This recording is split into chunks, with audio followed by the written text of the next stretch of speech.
I mean, ultimately, it's to bring awareness and make people, realize what's really going on in this country. There are a lot of things that are going on that are unjust, people aren't being held accountable for, and that's something that needs to change. That's something that, this country stands for freedom, liberty, justice for all, and it's not happening for all right now. There's a lot of things that need to change. One specifically is police brutality. There's people being murdered unjustly and not being held accountable.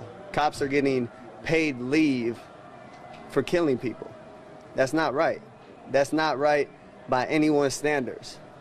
I've seen videos, I've seen circumstances where men and women that have been in the military have come back and been treated unjustly by the country they fought for and have been murdered by the country they fought for on our land. That's not right. This is because I'm seeing things happen to people that don't have a voice, people that don't have a platform to talk and have their voices heard and affect change. So I'm in a position where I can do that, and I'm going to do that for people that can't.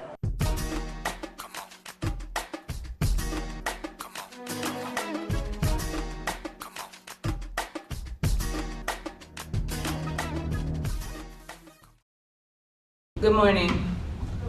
We're going to go ahead and get started. Thank you for your patience. My name is Natalie Bullock Brown, and I am an assistant professor in the Department of Media and Communications. I teach film and broadcast media. Today, we're here to have a discussion and maybe even a bit of a debate about the meaning of the NFL player protests. We're going to talk about Colin Kaepernick, who started the protests, who started kneeling as a form of protest.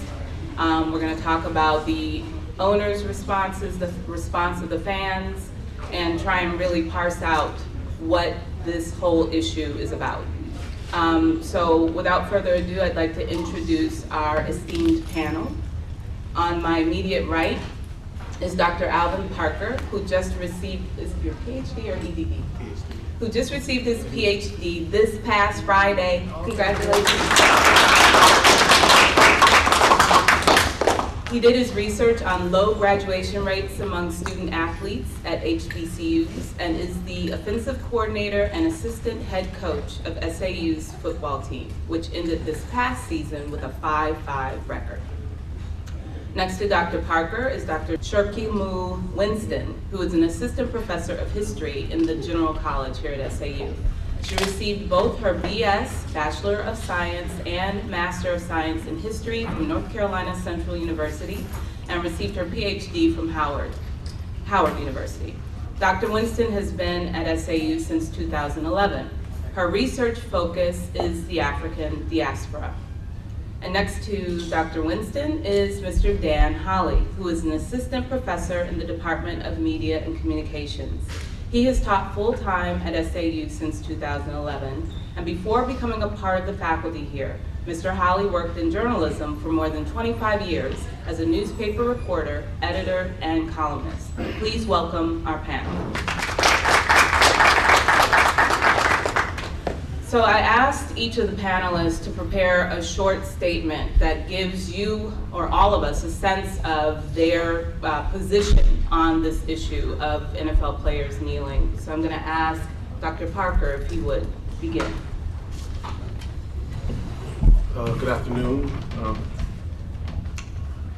When this form of protest began in 2016 during the NFL preseason game, I understood and felt it was a great platform for African Americans to be heard. Colin Kaepernick used this as a way to place a magnifying glass on social inequalities, oppression, and police brutality. Although heavily scrutinized, he continued to protest, and his voice was significantly heard. Now, fast forward to 2017, players all over the NFL begun to kneel during the national anthem. I do not see this as disrespect, but I do think it is becoming a distraction. More coverage is centered around the kneeling than on the sport itself. In some ways, I believe it is becoming a fad and a separation factor for Americans. With the remarks that have been made by NFL owners and the president, players feel more now than ever to take a knee. Inequalities are real, oppression is real, police brutality is real, but simply kneeling and not using your power of influence off the field doesn't help solve any of the aforementioned issues. I totally disagree with it being said that kneeling shows disrespect to our flag, our country, or to our armed forces. Although the U.S. has its problems, it is still, in my opinion, the best country to live in. We are afforded opportunities that citizens of other countries can only dream about. It is okay to kneel, but know your reason for kneeling and do more to help with the change. Thank you. Dr. Winston? My stance is similar to, if not modeling Dr. Parker's. For me, it's not the what, it's the why. And in understanding it's not the what, it's the why. Definitely support the kneeling, but understanding that if you're going to kneel, you need to have a historical consciousnly and using slight colloquialism and not let it be a fad. Either way, taking the knee really is demonstrating an economic advancement, economically advancing or affecting the NFL. With that being said, the reason of the need is what we need to have a clear understanding of without being too repetitive or redundant. I'm sure it's the objective of the panel is understanding the police brutality, understanding the names and individuals that have been affected, understanding Black Lives Matter and why, understanding these movements and these organizations and which this need represents, but more importantly, also understanding you cannot disrespect a flag that was not established for you to begin with. So with that being said, that's where that historical connection comes into play. At what point in time and who was the flag created for? When did independence become for African Americans or minorities holistically? And so how can you disrespect something that never belonged to you? Thank you. Thank you. I wanted to give you a couple of figures. Colin Kaepernick, in 2016, his salary, including all bonuses, was $20,231,507. That's $380,000 a week, $77,813 a day. So in other words, he makes more in one day, a lot more than the average person in the U.S. makes in an entire year, which is $51,000. If you earn $51,000 when you get out of here, you'll be very lucky. Colin Kaepernick earns a lot more of that in one day. The reason I point out those figures is athletes are paid an incredible amount of money, and the reason they are paid so much money is because they perform a sport that has millions of fans, and those fans include conservatives, liberals, Democrats, and Republicans. I have no problem with the purpose of the protest. I mean, I think that it's very clear to anyone who's been paying attention that there is significant oppression of African Americans, especially Black youths. But I just don't think it's the time and the place. Why should we force people to take sides when it comes to a sporting event when that's really not what it's all about? And I think the other thing is, we have to be consistent. And, everyone, I think a lot of conservatives condemn Colin Kaepernick when he took a knee during the national anthem, but a lot of liberals condemned Tim Tebow when he kneeled and prayed. They thought he was being a showboat, he was grandstanding, he was injecting something into a game that was not part of the game. Let's just play football. That was what a lot of people said. So I think we just need to be consistent. Either we need to say it's all about football and nothing else, or not. You can't say, okay, I agree with that protest, but I disagree with the other protest. So I don't disagree with his goals of highlighting police injustice and oppression, but I just don't think it's the right time and place. Thank you. All right, we're gonna have a bit of a conversation up here. I'm going to ask questions of our panel, and after a while, we're gonna open it up to you all to get in on the conversation. But to start off, let's just kind of make sure we're all on the same page in terms of what we're talking about. And one thing that I'd like for Mr. Holley to just clarify is your last comment about consistency with protests. And you brought up the example of Tim Tebow. Was he protesting when he took a knee to pray, or was he doing something else? And is it really the same thing as what Colin Kaepernick is doing? There was an article recently in I believe it was the New York Times. It was a pretty good comparison of Tim Tebow and Colin Kaepernick. It was written by, I think, a sociology professor. It was a pretty good in-depth look at that. And yeah, Tim Tebow was protesting. There's no doubt about it. There's no need why you had to pray on a football field. You could pray at home. I mean, the Bible says you shouldn't pray in public. He was making a statement. It may not have been a political statement. Maybe it's more of a statement about the morality of America. But I definitely think that he was making a statement beyond just praying. Thank you. So let's talk about protest in general and kind of tease out what Mr. Holly said about the fact that football is a sport.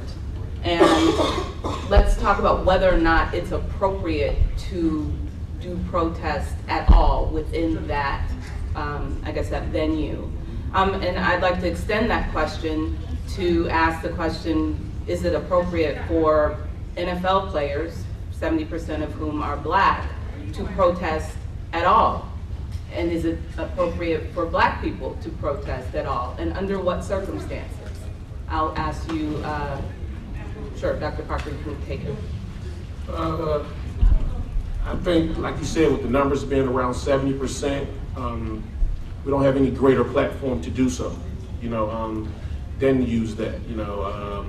This isn't the first type of protest that's kind of been of this sort. Like, even if you go back into history and you look at the 1968 Olympics in Mexico City, when players, that won gold and silver stood up and put the fists up.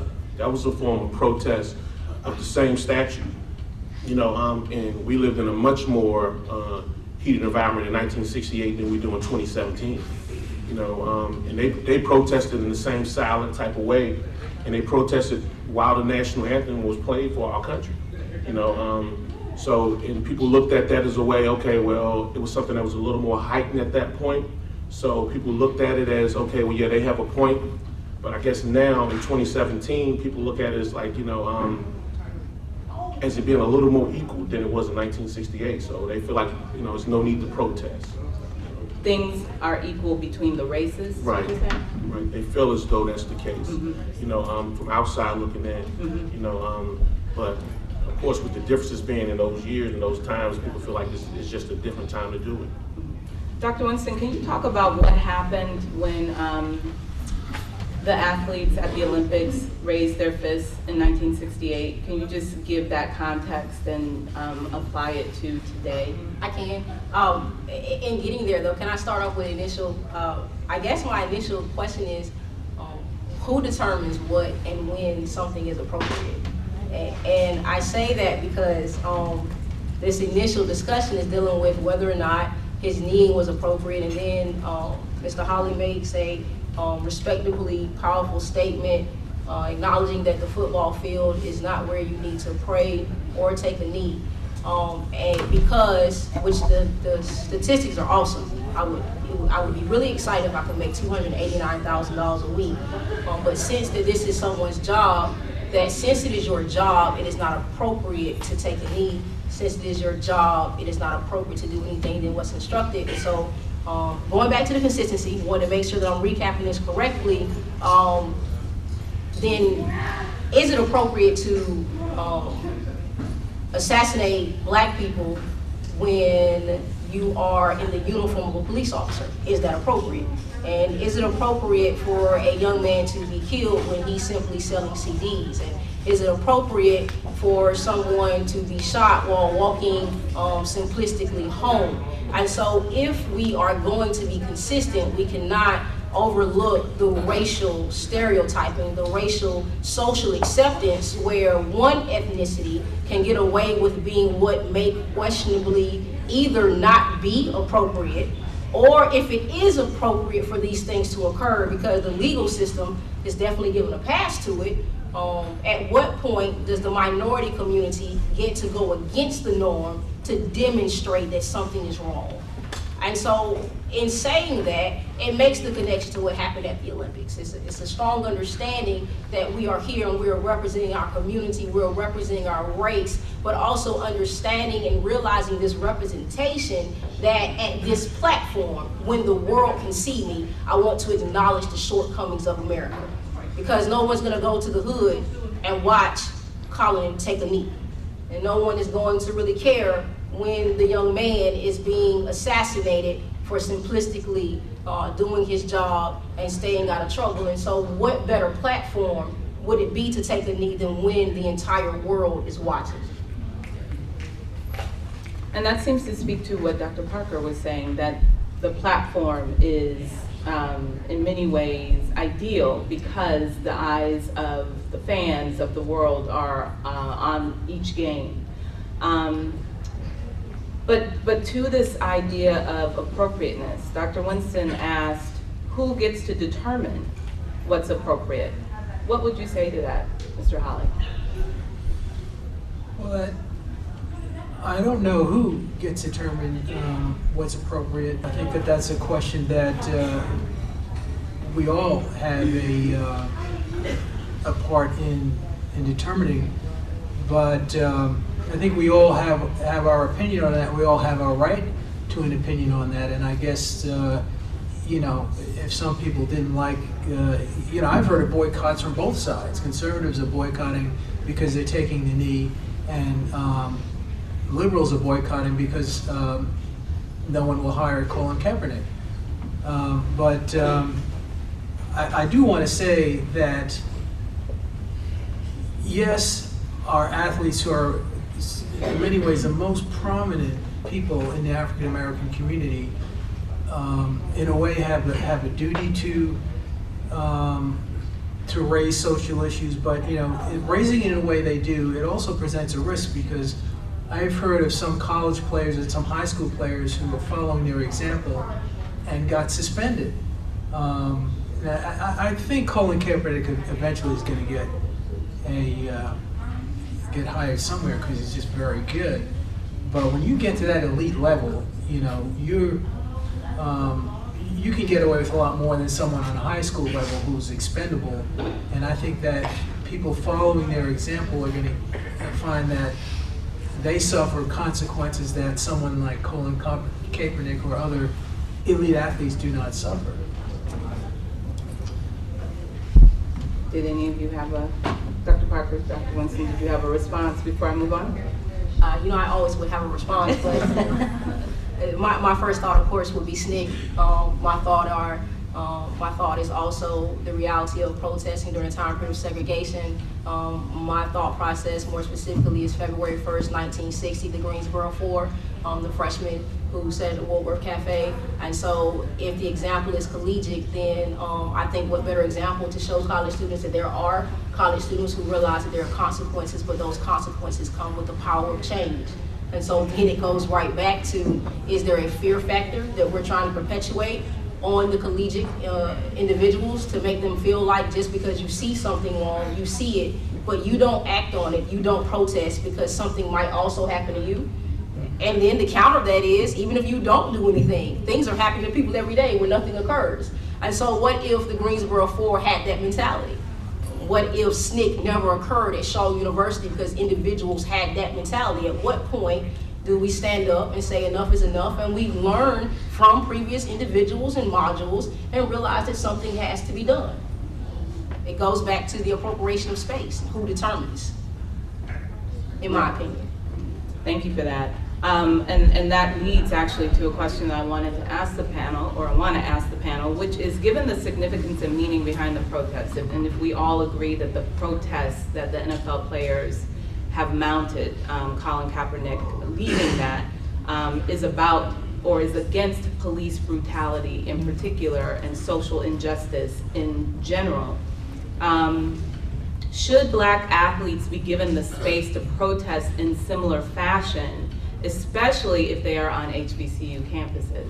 And I emphasize HBCU campuses because if we're talking about police brutality against Black people, if we're talking about social injustice in general, that is something that is specific to Black communities. So what would you say in response to that?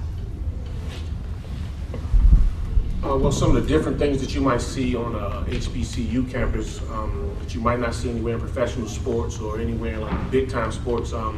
Prior to games, we play both national anthems. We play the regular, general national anthem. We play what's considered as the Black national anthem. So it's a kind of a time, I guess, for everybody to kind of come together in both senses. And that's something that, that you definitely wouldn't see in the NFL right now.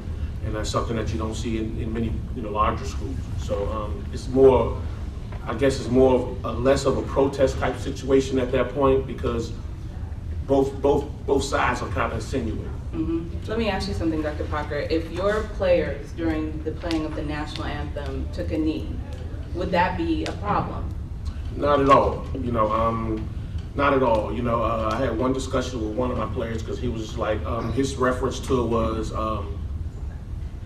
Coach, I'm going to Kaepernick. That's not a name for it. I don't want you to think, Coach, I'm about to Kaepernick. That's not necessarily the sense of what, which let me know there that he didn't have an understanding of why he was taking the knee. That's right. So he just did it because, again, it was a fad. I seen this on SportsCenter. I seen this on social media. I felt like, okay, when the national anthem come on, I'm an African American. I'm automatically supposed to take a knee. Mm-hmm. That's not the meaning of it. And so we had a conversation about that later. But I let them choose. You were able to kind of demonstrate how you want. Of course, we deem some things as inappropriate, some things as not inappropriate. But I don't think any of what we've seen this year or in the past years have been disrespectful. Responses from Dr. Winston or Mr. Holly? Well, I guess I would say this.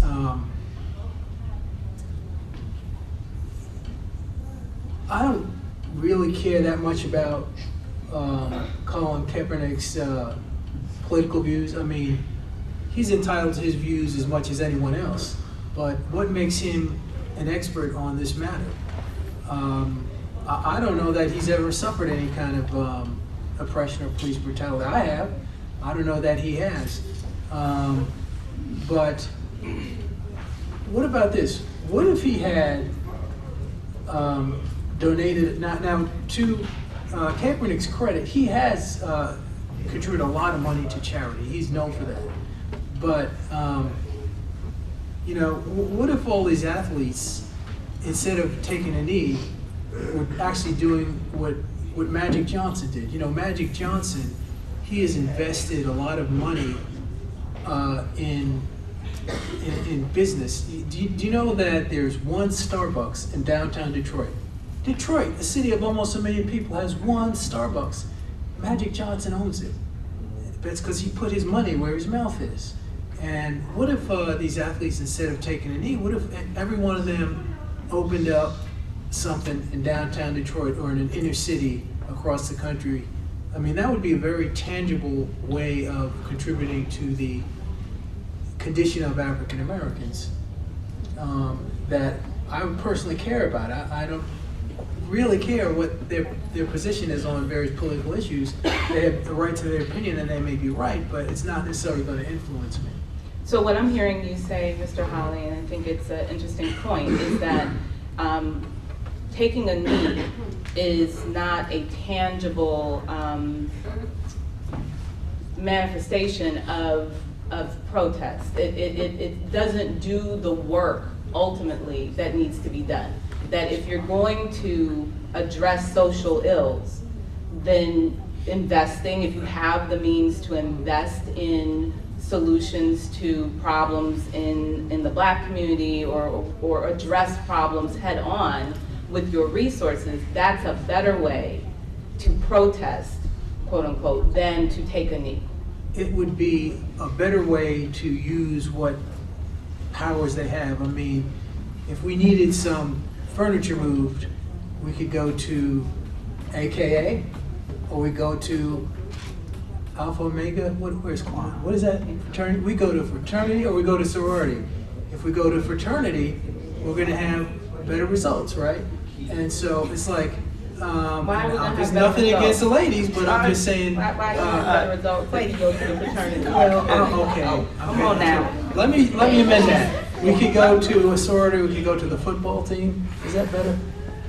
If we get big husky guys doing what they, to move furniture, we're using them to the best of their talents and abilities. Athletes donating money, I mean, they could contribute more than, making a political protest. I guess that's my opinion. Okay. Thank you. Dr. Winston, you seem to have something to say. I think this is an interesting discussion. Let me initially say that. I think it's an interesting discussion because unless I'm out of perspective, the foundation is understanding the purpose of the need.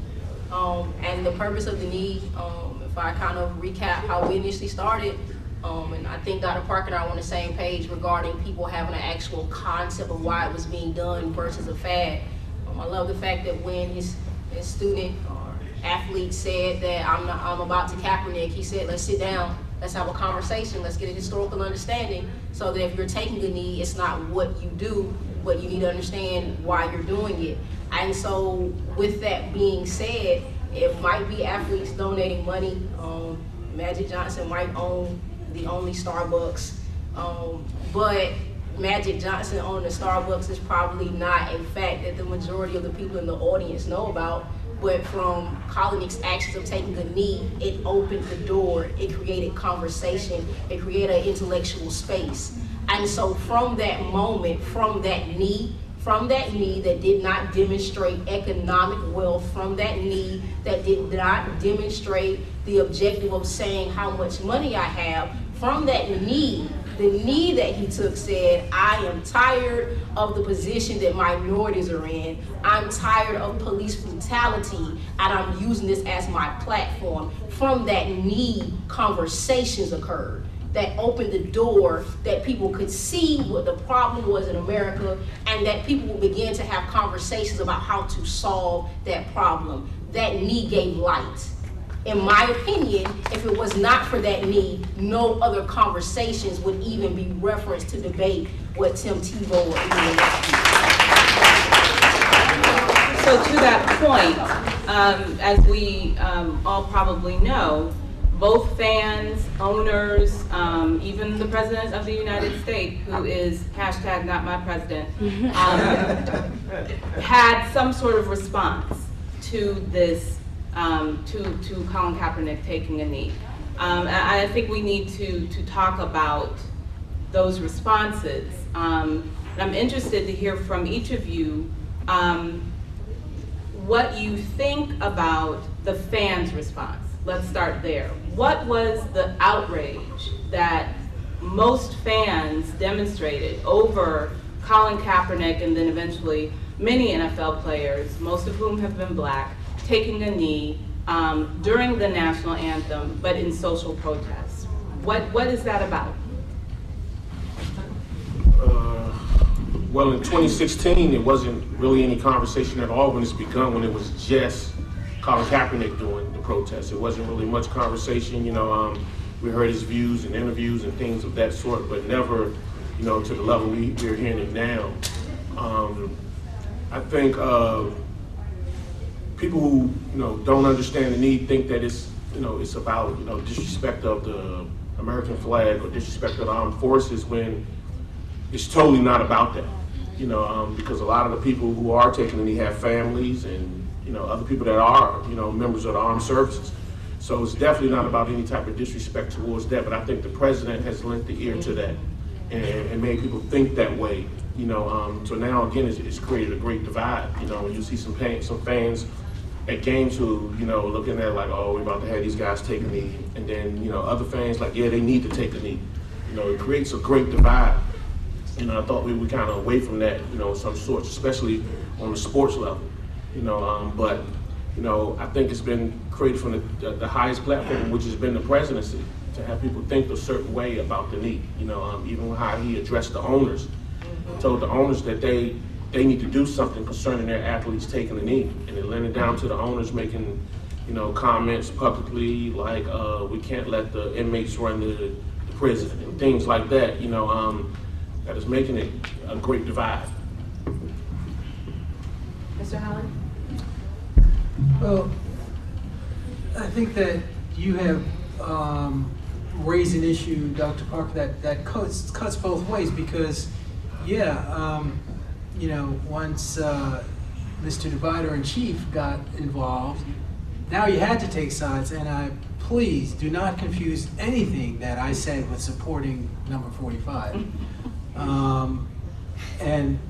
I think that part of what is going on here is that by creating this protest that is largely symbolic, and I agree with Dr. Winston, it has raised a lot of issues and generated a lot of conversations that we should have. But it's a symbolic protest that has opened the door to those who would divide us, like Mr. Trump, to just get in there and start further dividing people. And I think that's one of the risks of this type of protest, and I just wish it could be done in some way that it doesn't open the doors to all kinds of divisiveness that is already there that can be exploited. Before you respond, Dr. Winston, I appreciate what you just said, Mr. Hawley, and it's a part of the reason why I asked about whether or not it's ever appropriate. Under what circumstances is it appropriate, or what kind of protest is appropriate for Black people in general and NFL players in particular to participate in? Because if the general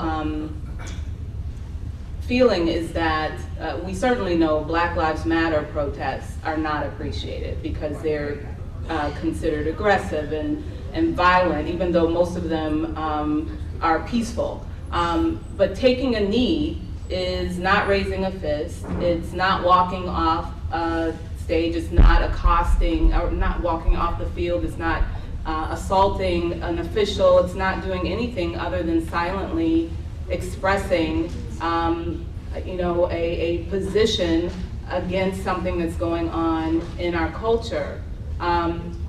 So you were saying that part of the risk of taking a knee or of this type of protest is that it may elicit the types of responses we've heard from Mr. Trump. But what else can we do? What else, or not we? Well, yes, we as Black people, but what else could the NFL players do that would be appropriate or seen as less risky? And is there any such thing? Is there anything that the players or Black people, Black Lives Matter, SNCC, and NAACP, anybody could do that's not going to elicit some sort of response from the divider-in-chief, as you said? I would, I don't know. I guess I'm not that clever, but one thing that comes to mind is, to get back to Tim Tebow, he used to wear, I know he did this in college, I think he still does it in the NFL, the black, whatever that is, what is that? It's like, whatever that is they put there. And he would write John 3:16, which of course is a Bible verse. And he didn't say anything about it, but whenever the cameras were on him, you'd see it. And no one can exploit that because he's not, violating any rules, disrupting anything. Even if you saw that as showboating in some way, it doesn't leave anything to really grab onto when you want to criticize him. I don't know, maybe that could be some sort of protest. But to use this protest against the national anthem, now here you come with people who, some of whom just, talk over the national anthem, or maybe go to the bathroom and go run and get another beer, and all of a sudden the national anthem is sacred. It's just, I think the symbolism just wasn't the best symbolism. So I don't know what a better protest would be. I just think that that opened the door to criticism that was divisive. And I'm not trying to get on you. I just wanted to, in response to what you said, I thought it was a good point that Mr. Trump jumped on this issue. And I'm really trying to understand, is there anything that he would not jump on? I mean, that's kind of the implication, that's the suggestion. Yeah. I'm not sure that there's much else that could be done. Yeah, that's true. Dr. Winston, did you have a response? I'm a little, so I feel like you, I don't want to seem like every time I'm, you know how I am. I'm a little confused though. And the reason why I'm honestly confused is because initially you said, you referenced how praying on the field and that the Bible says you shouldn't pray in public. And then you give the example of Tim Tebow putting John 3:16 under his eyes. And I thought where you were going with this was maybe the objective of a silent protest, because you said, well, he wasn't breaking any rules when he did it, but that's the scripture and that's the Bible. And even if he's not breaking rules because it's silent, well, Colin Kaepernick didn't open his mouth and he took a knee. So I'm really confused, because then you really did a great job. I feel like we're all working together as if we're all on each other's notes. And because at one point in time, the national anthem, no one cared about it. Like you said, people go to the bathroom. People would want to get to a sporting event or watch the game, and we would not pay attention during the national anthem. And now, nationwide, people are tuning in on record-breaking numbers. Like, they have statistics about it. And everyone's looking to see who's going to do what at the national anthem. And Dr. Parker brought up a really valid point. And the point that he brought up dealt with the fact, Kaepernick took this knee last year. No one was really thinking about it then. It wasn't until 45 made a statement saying, fire the SOBs. And when he makes this comment, owners are like, wait a minute, because America's capitalistic, you messing with my money. Trump, we might be friends in the back room, but you can't go publicly telling me to do this, so I have to take a stance. And now the owners are coming down locking arms with the athletes because I have to look like I support you. Now, whether they really did or didn't, who knows their heart. But at that point, it's pivotal because you have two things coming in play on a large platform: money and silent protest. And so I'm just not understanding at what better platform there should be. And then I'm really not understanding the biblical aspect, because either he's right for praying and not talking with the scripture, or he's wrong. And if he's right, then according to consistency, Colin Kaepernick is right, according to your statement. And if he's wrong, only then can Kaepernick be wrong. But either way, the playing field is still the same.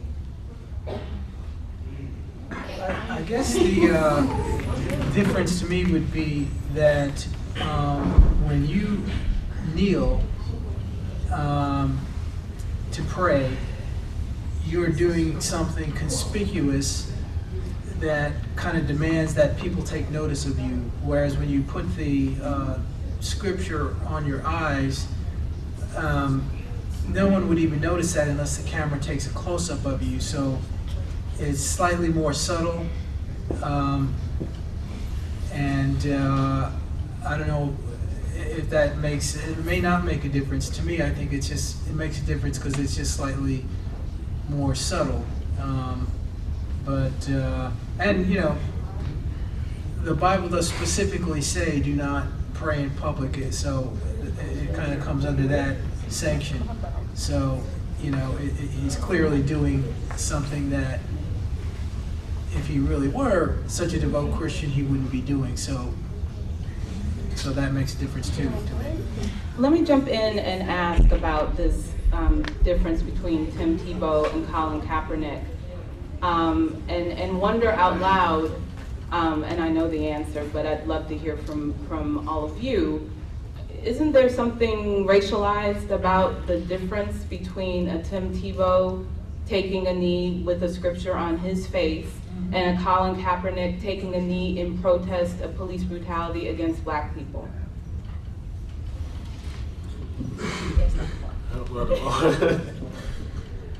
Well, speaking football-wise, Colin Kaepernick is a much better player than Tim Tebow, in my opinion. And people would debate you on that. People would debate me on that. Colin Kaepernick he's been to a Super Bowl, has done a lot of other things that quarterbacks haven't done, especially Tim Tebow. So, in terms of that respect, but it's like anything else, I guess. When you reference religion, it's kind of the untouched type subject. People never question it. People never question religion. But when you speak on things like the social injustices, people can say, well, that's from your view. It could be something that could be highly questioned. Although we see this kind of with our own eyes and how things are going today in America. It shouldn't be, but people still look at it that way. And again, when you speak back on religion, that's kind of the things people touch with a 10-foot pole. Right. Unless it's Muslim. Unless it's, exactly. So I think that's that's the biggest difference when you look at it kind of closely. Response? Well, yeah, there is a racial difference, and that, like I said, is part of how this door is opening to all the factors that divide us. Race, religion, politics. I mean, those lines, those fault lines are there, and I just think that we should stay away from them. And I'm not saying that you can't ever protest. I'm not saying you should never do anything controversial. I'm just saying that if you can find a way to do it in a way that doesn't further divide us, but that actually brings us together, then we should try to do that. But yeah, there's definitely a racial element to it that just can't be avoided. So maybe you should just see that going in and try to work around it. Dr. Winston? I know you have an response to that. Right. I was with you until that last line. Then my brain said, so you see racism and you avoid it. How do you avoid racism? Because if there is a racial divide, segregation is clearly over. What do I do with that? I didn't say that, but... Right. But to answer your question, yes, race is a fact. My shortest answer of the whole panel. All right. We're going to open this up to students who have questions or comments. If you have a question or comment, I'm going to need you to come up here, and you're going to use this microphone. But before I turn the mic over to those of you who may have a comment or question, I just wanted to make sure that we're all clear about what the national anthem actually says. Because even though the protest that Colin Kaepernick began and that continues with current players, since we all know that Kaepernick is no longer playing and most likely will not be playing in the NFL again. The national anthem does have something for us to think about, included in the third stanza of the song, which is a verse that we never sing, but has racial overtones that I think it's worth bringing up within this forum. I'm going to just read to you a little bit of this verse. Where is it? All right, so there's a line in the third stanza, or the third verse. I'll just read the whole thing. And where is that band who so vauntingly swore that the havoc of war and the battle's confusion, a home and a country should leave us no more? Their blood has washed out their foul footsteps' pollution. No refuge could save the hireling and slave from the terror of flight or the gloom of the grave. And the star-spangled banner in triumph doth wave o'er the land of the free and the home of the brave. So you may not have known that the song is kind of old. It first came, I believe, into American consciousness in 1931. But there is a reference to the slave, which a lot of Black people, if they know about this verse, take issue with, because it seems to glorify the deaths of Black American slaves who fought for freedom. So I just wanted to give you that bit of history and I guess insight. because even as you think about whether or not you're going to stand or kneel or raise a fist or do nothing during the national anthem, I want you to have all the information that you possibly can have to make that decision. And with that, we'll open it up.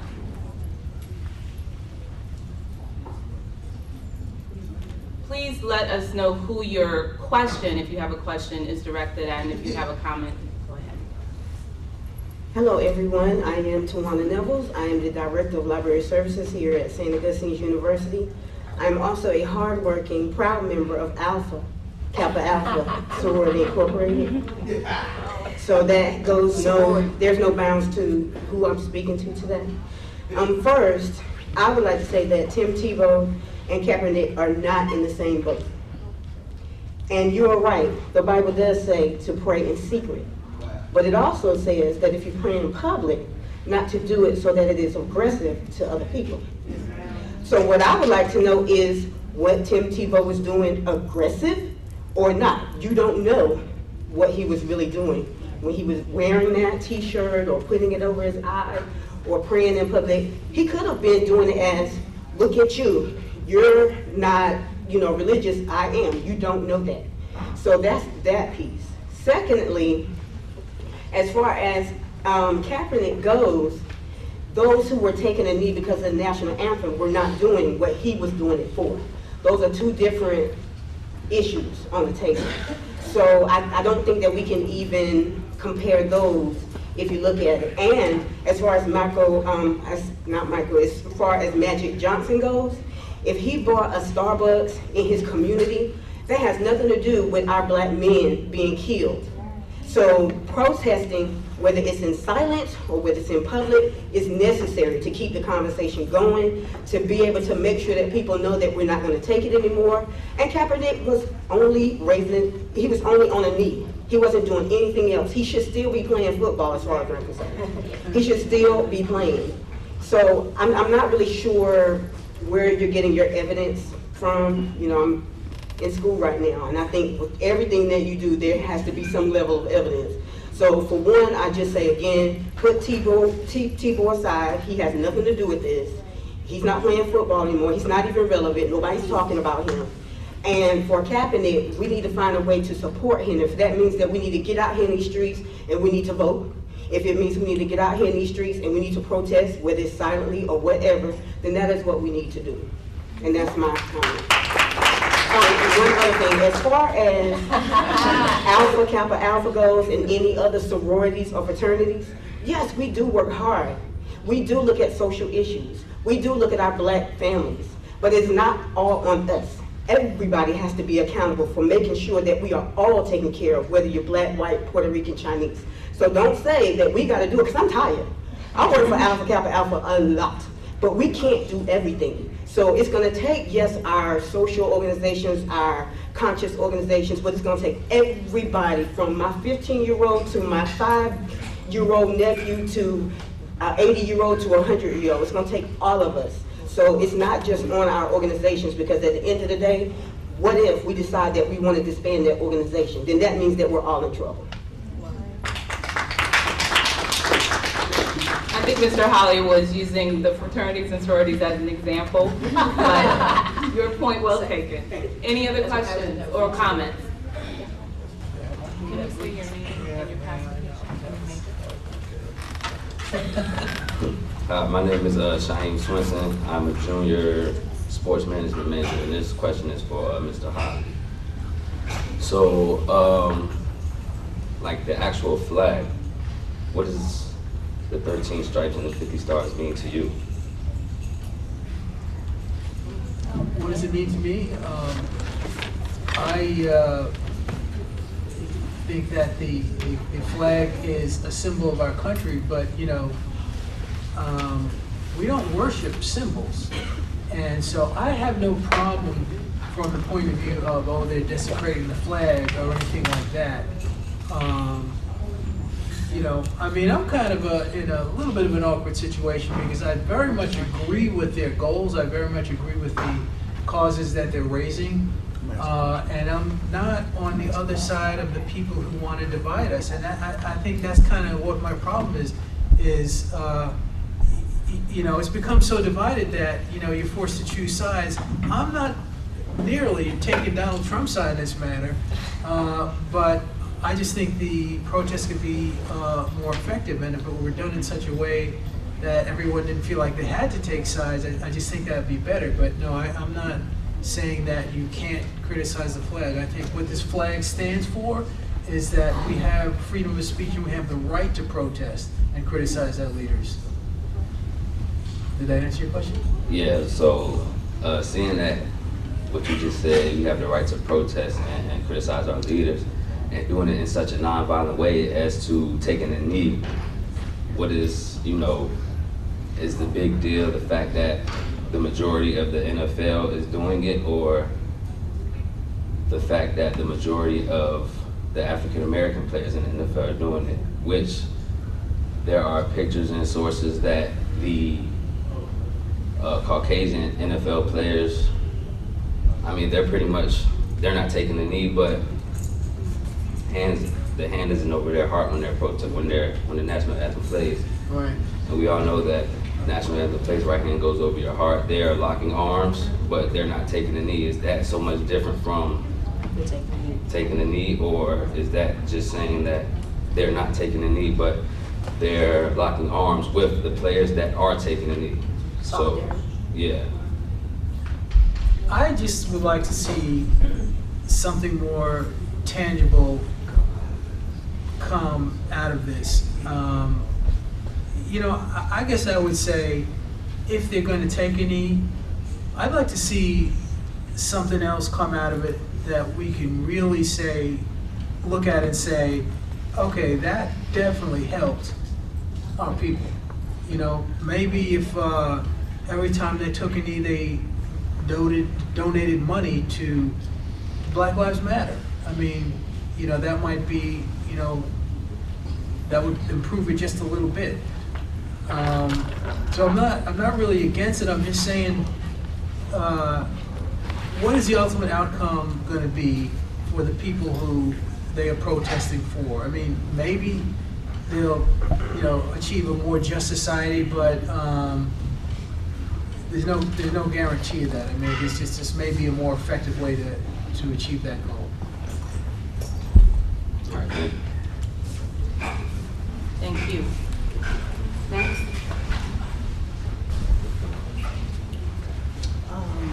Hi, I'm Virginia Tyler. First of all, I'm so glad we are having this panel, and the discussion needs to continue, because the taking the knee thing was, dying down too. And Dan, you and I agree on so many things. I'm surprised that I disagree with you on this. I'm grateful for Colin Kaepernick for taking a knee, because he's kept the discussion of Black Lives Matter and what it means alive. And he's continued people paying attention to, is there police brutality, and are Black men and women getting killed while they're in custody? And by the way, go see the quilts in the art gallery, because there's some quilts about this. But I also wanted to say, he's in the tradition of Smith and Carlos, who some students may not know about. Smith and Carlos were two runners from St. Aug who raised a fist when the national anthem was playing and they were winning their gold medals. In 1968, that's what Dr. Parker was saying. Yeah, well, Smith and Carlos were not well thought of at the time. Even the commentators on the news, as this was happening, were saying negative things. But the fact is, what they were doing even impressed me, a little white kid watching this, saying, because I realized they were saying, I'm not just an athlete, I'm a man with a mind, with an opinion, and I want that to be acknowledged too. And Kaepernick has ticked off so many people, not just because he's supporting Black Lives Matter, but because he's also insisting that he is a human being with a mind.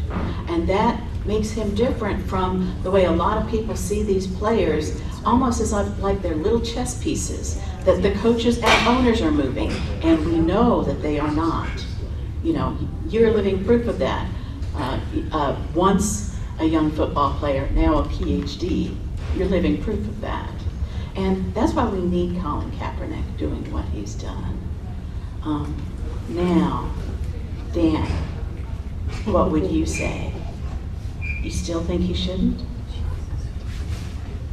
I still love you, Dr. Tyler. I will not concede. I just want to jump in here and just give a few facts or a few things to think about. One is that, as Ms. Tyler said, not only has Colin Kaepernick brought, and Dr. Winston said this as well, but not only has Colin Kaepernick brought attention to the issue of police brutality, but let's not forget that he has lost his job as a result. And so there was sacrifice that took place, and that is the risk. And if you're not willing to make that risk, if you're not, or take that risk, in order to support something that matters to you, then I think that is the lesson that we, or part of the lesson we learned from Colin Kaepernick, is that protest often requires sacrifice. It often requires risk, and it's worth it. And I think that if Colin Kaepernick were here to speak on behalf of himself today, he would say that he does not regret having done it, because what has taken place as a result of his sacrifice is far greater than the money that he's lost as a result of being blackballed by the NFL. That's one thing. I'm going to let our next student please say your name, your classification, and your major. Hey, I'm Merton. I'm a senior. Sociology, my major. By a show of hands, how many people from the urban community? Well, my fault. How many people grew up in a black community or minority community? Okay. How many of y'all go to Starbucks?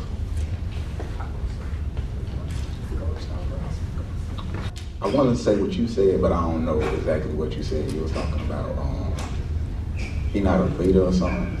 No, not that part. You was talking about him leading. There was something about him leading, like what makes him qualified. I said Magic Johnson on the Starbucks, and you said what make him qualified or something. That's how you make the difference. Okay. Well, thank you for putting I was more articulate than I did. I think that he could be more effective if he did what Magic Johnson was doing in terms of improving the plight of African Americans. That's not what I'm talking about, but like, what made Martin Luther King qualified? Everybody started off somewhere, right?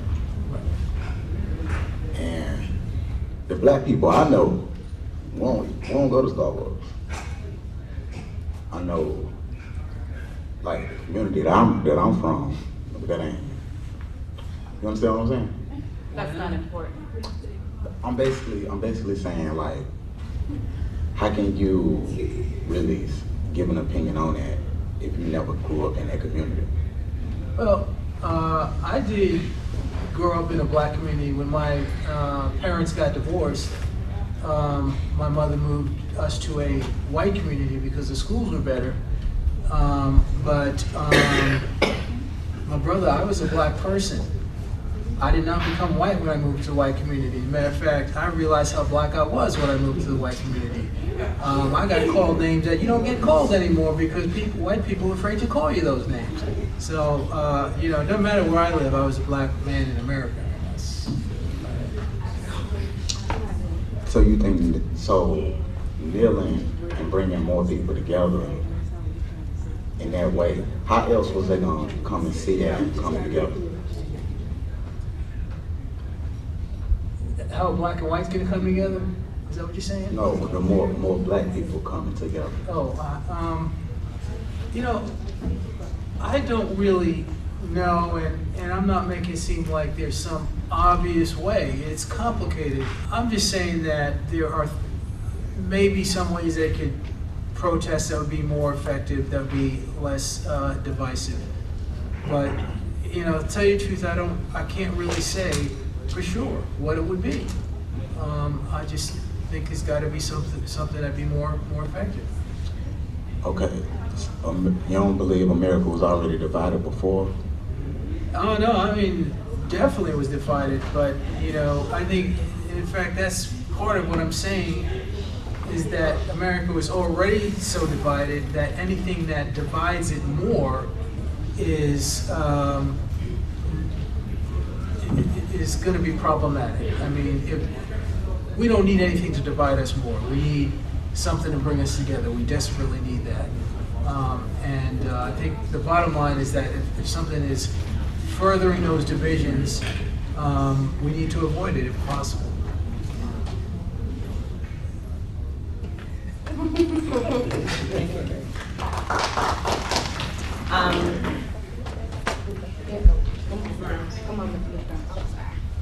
I think I know what he's trying to say. I'm Courtney Brown, technology manager here, but it kind of bothered me too. Not to jump on you, but I felt the same way. I feel like you're trying to give Magic Johnson a round of applause because he came back to Detroit to open the Starbucks, and in some type of way that was supposed to help the community. But what he's trying to say, and let me know if I'm wrong, is how many people in Detroit, and Detroit is minority, you know, we have a lot of black people there. How many people in Detroit actually went to Starbucks and used Starbucks? They don't have the money to buy a $10 cup of coffee. So therefore it was neither here nor there. So was that what you were trying to say? Like that it didn't do anything to the movement to help us. See what he's saying? Like if he wanted to help or do something. Starbucks white on. Yeah, Starbucks is white on, I get that, but I think Kaepernick. But not that one. Not that one, Well, right? but the corporation. Exactly. Like you said, the population in Detroit is majority black. But with that being said, I think Kaepernick, what he's doing, because you see it all over TV, you see it all over entertainment, and not to talk about us as black people, but that's what, you know, blacks and especially our generation get into: social media, Facebook, Twitter, and you see this all over. So yeah, you might have somebody donating to Black Lives Matters and things of that nature, but you don't see that. What we see him kneeling, that's what we see. So to us, that's doing more for our community in some type of way than somebody donating money or opening a Starbucks or something. So just to piggyback on what he said, it kind of, I was thinking the same thing. So just kind of want to help him out to see, you know, to get him what he was saying across. And I appreciate your point, and it may be something better that Magic Johnson could open in downtown Detroit. I appreciate your point, but I mean, you know, black people patronize Starbucks. I mean, you go to Starbucks in black communities. Okay. Hello, my name is Alicia Vaughn Brown. I'm a junior. I'm a marketing major. My comment kind of goes back to, I remember Dr. Winston talked about how when Donald Trump came forward and made his tweet saying like, fire the son of a bitch, and everyone was like, oh, now we have to take charge. In my opinion, I felt like it was completely disrespectful to the entire thing, because in a way, it definitely gentrified the entire movement in general. I mean, seriously, all these people, they didn't come together, they didn't kneel because they felt like Black Lives Matter was a thing. They knelt because it was going for their corporation, their capitalism. And it was super disrespectful. And although it opened up a lot of eyes, it definitely shut a lot of doors to everything that Colin Kaepernick did. And in a way, to accept them kneeling at the national anthem, not only is taking a piss on the 1968 Olympics, but it's taking a piss on literally every activism that's happening right now. So that was really my comment. So I guess, how do you guys, feel about it when all the corporations in the NFL started kneeling all of a sudden? Say that, just clear that up, Alicia. What do you mean by corporations? I mean, not corporations, the teams. I forgot the name. Teams. The owners. The owners, yes. Those things. I think the biggest form of protest that could have been done was for no one to play. No one took that road, but of course it was about the dollars and cents at that point. When the owners kind of jumped in and showed their quote-unquote support of their team, they felt more comfortable with playing, and they said, okay, we can lock arms, we can take a knee, we can do all these things to show this, because nobody wanted to lose money at that point. And I'm guessing the players included. because if they would have walked away from playing, they wouldn't have been paid either. You know, so I guess at that point it became about, you know, the monetary, you know, situations of the whole protest. Let me start off by saying I completely understand your point. I understand where you're coming from. But, it's a very small but, I believe in playing chess and not checkers. And so in a nutshell, what that means is, let's say hypothetically we're all trying to get into a house. And the house has 2 windows, a front door, and a back door. Well, the front door is locked. The back door is locked, but we remember that a window was left unlocked. We probably wasn't supposed to, but it's our house. So we go through the window, we get in, and then we go about our daily routine. We eat, we sleep, we do whatever we need to do. The short version, the moral that I'm trying to get to is, sometimes it doesn't care about how you got in the house, as long as you're in there. To me, I do believe that the owners locking arms, I'm completely aware America's capitalistic. I do not believe that the majority of them care about the minority community at all. However, the fact that you locked arms made me realize that you knew you needed to play nice. It let me realize that you are in the house. Whether you want to be in this house or not, you have to put a smile on it, and that even further opened the door to media and the pictures and the imagery that had to be taking place. So do I agree with their motives? No, not at all. But do I applaud the fact that they're a part of this movement? Absolutely. But would you consider them technically a part of the movement? Because it was more so, in my opinion, it seemed like it changed the entire topic of the conversation at this point. It went from kind of like having Colin Kaepernick talking and kneeling about like Black Lives Matter and police brutality to everyone now kind of saying, well, we have to denounce like Trump, not denounce him, but you know, like going against him. So that's why I felt kind of like really personally offended, because it definitely let's changed talk the this out, conversation. and I can talk this out in a brief setting, right? Hear this out, or tell me what you think about it. Because overall, it's about the protest movement itself, and what you're getting caught up in are the motives or the intentions. Right now, there's give or take 1,000 students to go to St. Aug. They all are attending this institution. Now, they technically, by definition, they are a college student.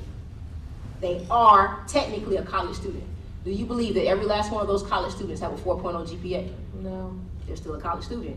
Do you think that every last one of those college students are going to graduate within 4 years? No. But they're still a college student. At the end of the day, if you ask them what they are a college student at this institution. They might not ever go to class, they might get drunk, even though they're not supposed to. They might come to class with shades on. No one can give a breakdown of what each individual student does, or they might show up at the midterm just to pass, because that is really some students' testimony. They do just enough sometimes to get by, and others stay on the presidential list, others play football, they're scholar athletes. Whatever umbrella, they are still a college student. Why do I give this example? Because it's still a protest movement, despite the motives, despite at what point you join onto it. Once you have latched on, you're still a part of it. I might shun some of the college students because of their intent. The same way we might shun some of these individuals that have joined this movement because of their motives and intent. But they're still a part of the movement, just like they're still a student. Okay, dope. Thank you. I really appreciate that exchange. I just want to again drop some information in on you, which is that if you remember, after Trump basically said publicly that owners or coaches should at least bench, if not fire, players that took a knee and called players SOBs. There were some owners that basically echoed what Trump had to say and felt that players should be fired. The owners met, I'm not sure you know this, but they met, or a group of them met last month, and ultimately decided that they are not going to force players to stand during the national anthem. So what Dr. Winston is saying is very important, because I don't believe at all that the owners care about the players. However, the movement has influenced them, to the owners, to the point that they were not willing to force this issue in the way that Trump wanted them to. And that's significant, because we'd have a lot of players, and remember, 70% or more of NFL players are Black and brown, who would be losing their jobs or having to make a decision about whether or not they're willing to lose their jobs if the owners had forced this issue. So there has been change just in the fact that the owners are not willing to follow Trump on his path of basically demeaning and denouncing this protest. Good afternoon, everyone. I'm Howard Walker. I'm a senior business administration major in Philadelphia, Pennsylvania. And today my question is for you, Mr. Holly. Earlier you stated, and of course I'll be paraphrasing, but earlier you stated some of the things that commonly divide us as a country, things such as race, religion, social status, whatever it may be. And then later on you stated that protests are just another form of division, and then we need to find alternatives in order to bring each other together rather than keeping us divided. But correct me if I'm wrong, but I've always been taught that protests were a way to bring people together with similar ideals and like attainments to fight some type of social injustice. So I guess my question to you in essence is, one, do you still stand behind your statement with saying that protests are a form of division along with the other factors that you stated? But if so, what are some effective alternatives that won't have to deal with those divisional factors that you stated earlier? I didn't mean to imply that that I disagree with all forms of protest. I mean, I very much agree, and I think Dr. Winston made some very good points about how, you gotta rock the boat sometimes.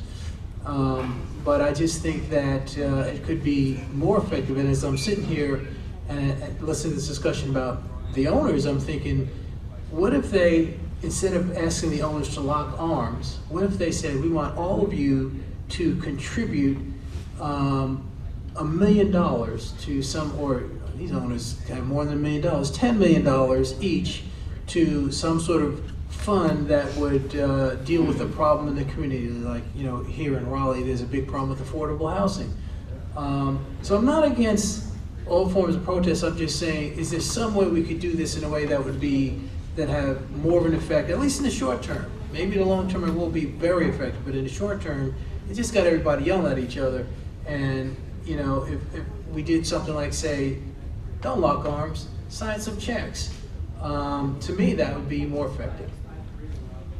Okay, I understand where you're coming from in that sense, but at the same time, I feel as though writing a check isn't, addressing the issue at hand. At the same time, people can write checks all day to whatever foundation or corporation they want to write it to. But if we aren't addressing the issue at hand, which has to do with those divisional factors that you stated earlier, then nothing will get accomplished. And that's what I'm just trying to say. I mean, I understand where you're coming from, but I don't feel as though that is an effective alternative to the problems that we're facing in America. Money is not, it gets printed every day, but of course it hasn't affected any of the social injustices that people of color have been facing for years. So, but thank you for your answer to my question. I agree with you. Ultimately, changing hearts is more important than writing a check. Ultimately, yes, I do agree with that.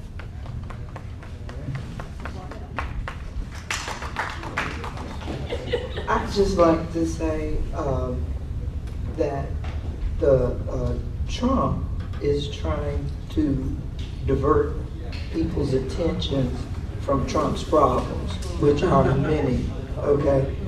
So my question to the entire panel is, how can we keep the issue focused on what the initial protest is about and not get caught up in the Trump clown show, okay? Thank you. I think we still use every Sunday afternoon, as the platform, but we still have Monday through Saturday that the players can do things, off the field to kind of keep this thing going. That probably won't get the same coverage that them taking a knee on a Sunday afternoon on CBS will, So just getting out more in the community and doing things like, if we were to have a team here, somebody can come and speak to the HBCUs and things like that to kind of keep the movement going in that form and fashion. Just getting out Monday through Friday, with the influence that they have, rather than just taking a knee on a Sunday. Keeping the conversation going. That'll definitely help. It drives up the numbers, and that shows representation that we're here and we're ready to make a difference. Well, I guess with your question, it just gives the opportunity to give acknowledgement to Dr. Natalie Bullock Brown and the individuals who helped host this event, because the best way to put focus back on the Trump show is by having these type of discussions, right? By making sure that people are aware, being informed, making sure that we are aware and watching the news, that we are cognizant, that we're reading, because only through that does it give light. It takes some kind of substance, some kind of understanding in order to be able to see when someone is shooting some stuff that's not completely accurate. And I think the reason why it's able to be so easily deflated is because it's being deflated and picked up by individuals who don't have any consciousness of what really the truth is and what really the foundational point should be. But might I add this little small keynote that it's not getting as far off as people would assume. The most recent elections are showing that, not saying one party is better than the other, but the Democratic Party seems to be sweeping pretty clearly, according to this morning's elections. And so people are really noticing. They really have become distraught with the 45th president. I think that plays a way, and confirmation is given when states such as Virginia have put into office their first transgender. And I think a state such as Virginia, that would have never happened if 45th would not have been in office. I just want to say, you're right, and that's a good question. We have to keep our eye on the ball, and thank you for organizing this panel, because it does help us look at what's going on and realize what we do need to do. And ultimately, yeah, we do need to make sure that things like this protest don't distract us from the most important goal, which is to make sure that the people have control of the government, and it's not being given over to corporations and to racists and white supremacists and all that kind of stuff. So yeah, so thank you. Thank you, and I want to acknowledge the chair of the Department of Media and Communications, because this really was his idea, and once he proposed it to me, I was like, yes, I will do that. So thank you to Dr. Sean Lewis.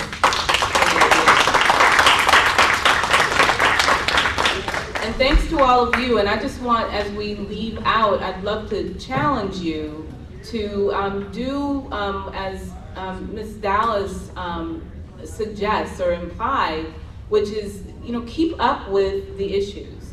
Don't just believe whatever you hear. Do your homework. Pay attention, because even those of us who pay attention get confused with all the information and all the different things that become issues and become hot topics, and people get outraged over, because we have a manipulator in chief as well in the office, who is absolutely trying to divert our attention from the fact that he should not be there. That's the bottom line. So make sure that you are not only paying attention, but that you don't become complacent with the status quo, with the way things are. We all have the ability to make change, especially our young people. And we need to work together to do that. So with that, have a great day. Thank you for attending.